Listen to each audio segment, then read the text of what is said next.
Happy Cuan, saudara-saudaraku, dan sehat selalu. Kembali lagi ketemu dengan saya di video edukasi analisa bandarmologi IHSG untuk edisi 23 Oktober 2020.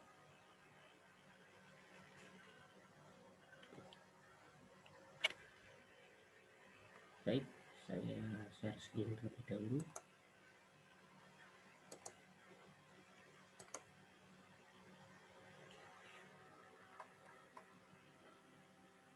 Baik, sudah keluar ya. Nanti yang pertama adalah kode NNN ANTM atau Antam. Kita bisa lihat di chart volume perdagangan masih cukup tinggi, kemudian juga sentimen buyer juga masih menguasai pasar, serta untuk MACD-nya berada di atas 0 dengan volume pembelian yang cukup tinggi. Kemudian kalau kita lihat di chart bandar, bisa kita lihat di situ bandar juga masih ada di dalam sistem. Dan kalau kita lihat di candlestick sudah kemarin itu ada koreksi, catnya berwarna hijau pekat, artinya cat bearish. Jadi kalau kita lihat prospek Antam sudah memang sudah baik sekali karena produksi baterai yang kerjasama dengan 3 BUMN besar di Indonesia, PLN, Pertamina, dan Antam, sehingga memang prospeknya cukup besar. Cuman memang kenaikan memang sudah cukup tinggi sejak minggu pertama Oktober, sehingga memang wajar kalau ada koreksi. Lalu berikutnya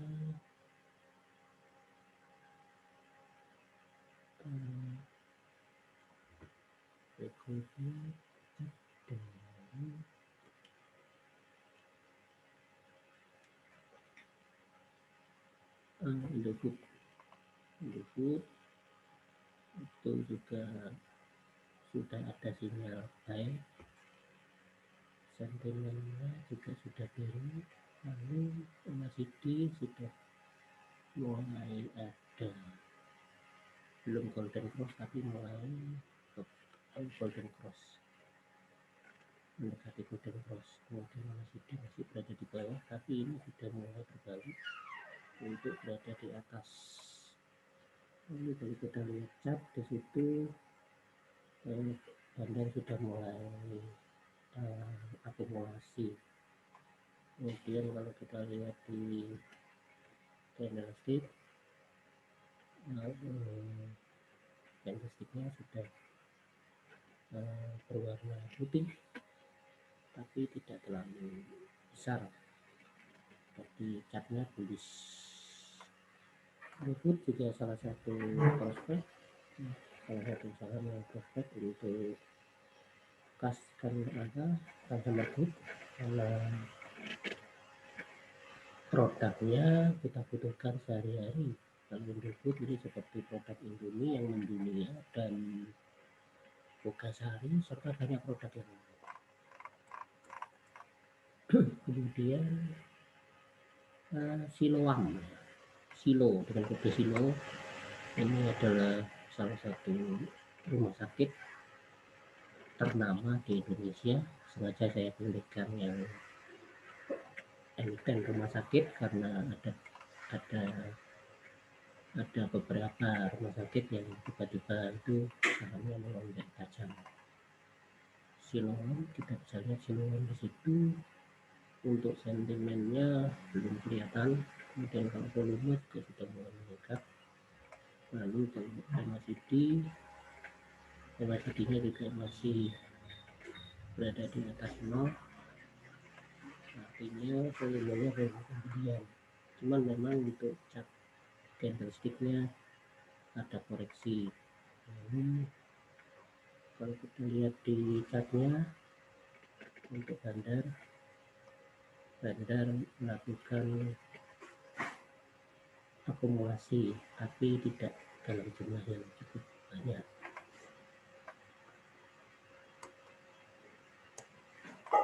Dan yang berikutnya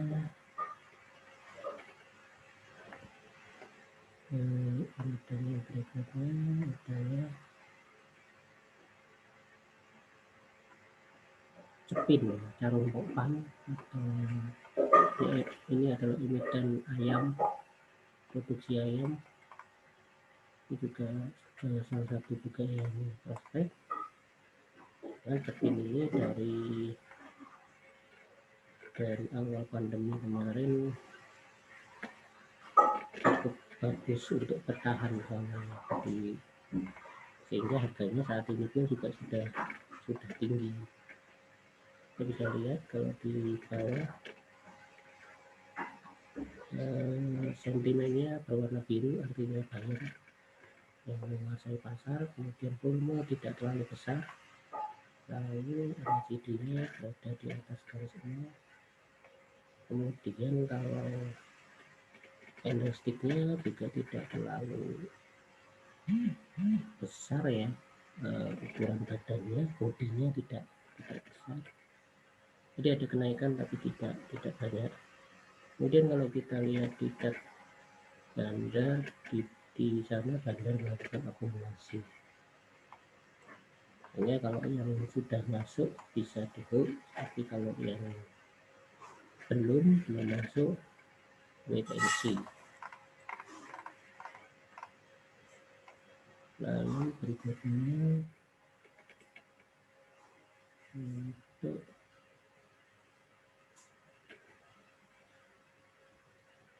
PT Timah atau PIMS ya, ini pergerakannya hampir sama dengan PT Antam. Cuman kalau PIM tidak terlalu sebesar PT Antam ya kenaikannya. Kita bisa lihat di situ di bawah untuk sentimennya warna birunya menghilang, artinya ada keraguan. Kemudian untuk volume juga masih cukup besar tapi tidak terlalu tinggi seperti emiten Antam. Kemudian kalau MACD-nya dia berada di atas garis 0, artinya volume pembelian yang dominan. Lalu kalau untuk chart bandar, di situ sudah bisa kita lihat bandar masih melakukan akumulasi tapi dalam jumlah kecil, sehingga harga kemarin koreksi kecil. Jadi juga kalau bagi yang sudah masuk di hold, tapi kalau belum wait and see.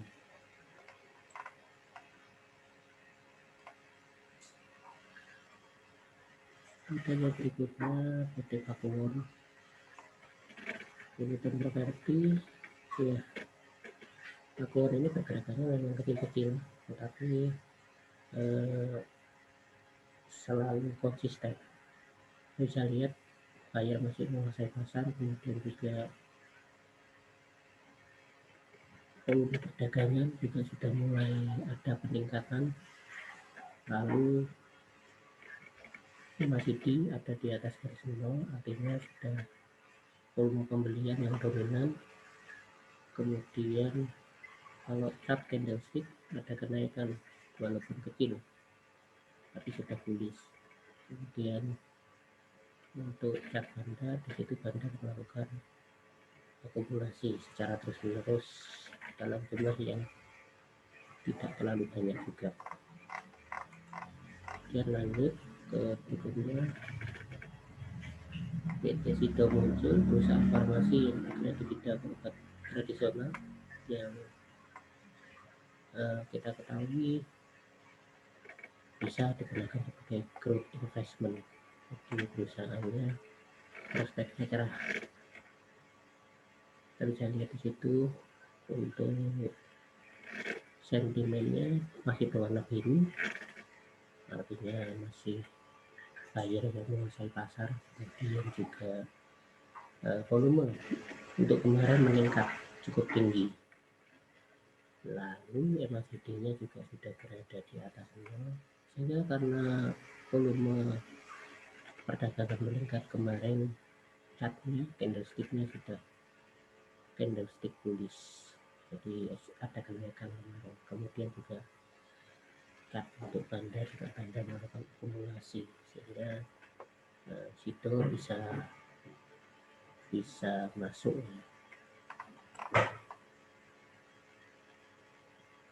Kemudian yang berikutnya Bank Jatim, BCTM, juga growth investment untuk bank pembangunan daerah yang sangat prospek, di samping Bank Jabar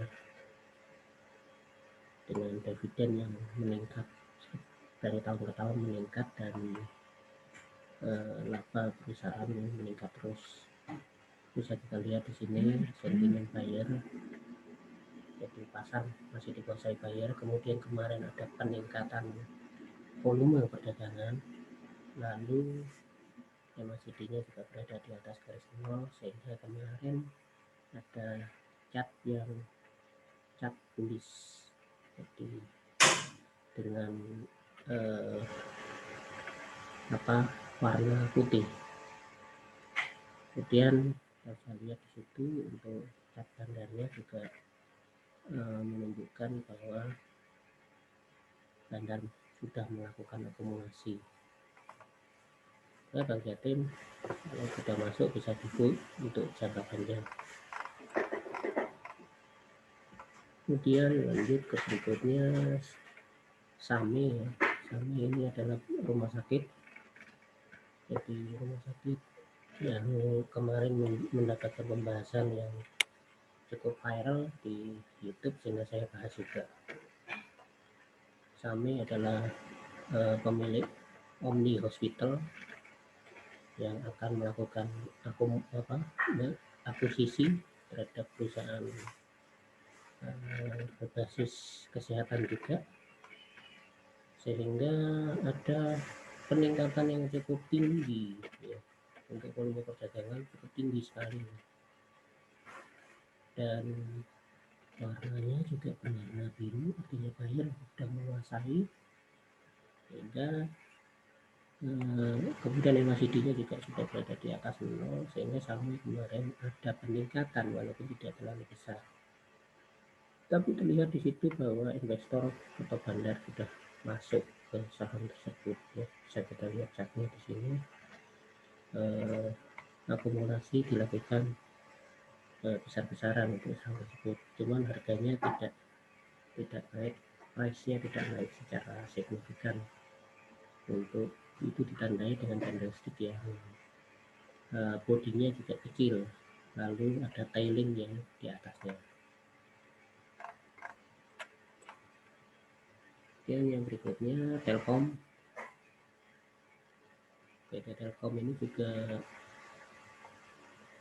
terkena isu secara fundamental ya, jadi karena ada kebocoran data sehingga tidak naik-naik ya, jadi turun terus itu, tapi naik sedikit turun lagi lebih besar seperti itu. Dan sentimennya juga bisa kita lihat di situ kosong, artinya ada keraguan.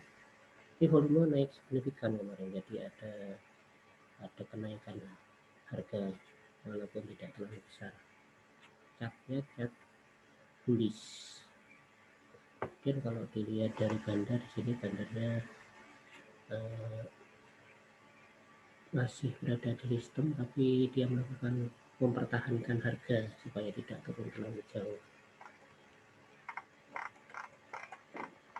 Lalu berikutnya Harum Energi. Harum Energi ini juga emiten yang menguasai nikel untuk produksi baterai di Morowali. Ini juga beberapa minggu yang lalu juga ada kenaikan yang sangat drastis untuk PT Harum Energi. Saya lihat di sini sentimennya berwarna biru artinya buyer menguasai pasar, kemudian juga volumenya masih tetap tinggi, volume perdagangan masih tetap tinggi, kemudian juga untuk MACD-nya volume pembelian yang dominan, sehingga memang kemarin pun juga dia untuk candlestick-nya juga naik, sudah tembus di 2000-an. Lalu kalau cat bandar tetap melakukan akumulasi di sini. Bagi yang sudah punya dari 1700-an bisa take profit, tapi kalau bagi yang belum masuk, wait and see terlebih dahulu. Dan yang berikutnya tower sengaja saya masukkan. Ini juga emiten yang bergerak di bidang menara telekomunikasi. Ya, bisa dilihat di sini kalau tower bisa kita lihat ya, kecenderungannya dia merah, artinya seller yang menguasai. Lalu MACD-nya juga berada di bawah garis bawah. Kemudian juga candlestick-nya juga tidak bergerak. Dan yang perlu diwaspadai di sini adalah catnya untuk bandar itu sudah berwarna merah, artinya bandar sudah jualan, sudah keluar dari emiten ini. Ya, untuk tower tidak recommended untuk masuk. Baik, itu yang bisa saya sampaikan analisa singkatnya untuk IHSG dengan metode bandar menguji. Sekali lagi saya sampaikan ini adalah disclaimer mode on, artinya keputusan yang di pasar semata-mata tanggung jawab Anda, karena channel ini hanya sebatas edukasi. Kemudian jangan lupa like dan subscribe untuk channel saya supaya bisa berkembang dan saya bisa membuat analisa harian tiap hari. Sekali lagi saya minta dukungannya, karena untuk klik dan subscribe ya, klik like dan subscribe serta klik tanda lonceng gratis. Anda tidak membutuhkan apapun untuk melakukan itu, tapi dengan begitu Anda mendukung channel saya untuk bisa berkembang lebih lanjut. Terima kasih, happy cuan, sehat selalu.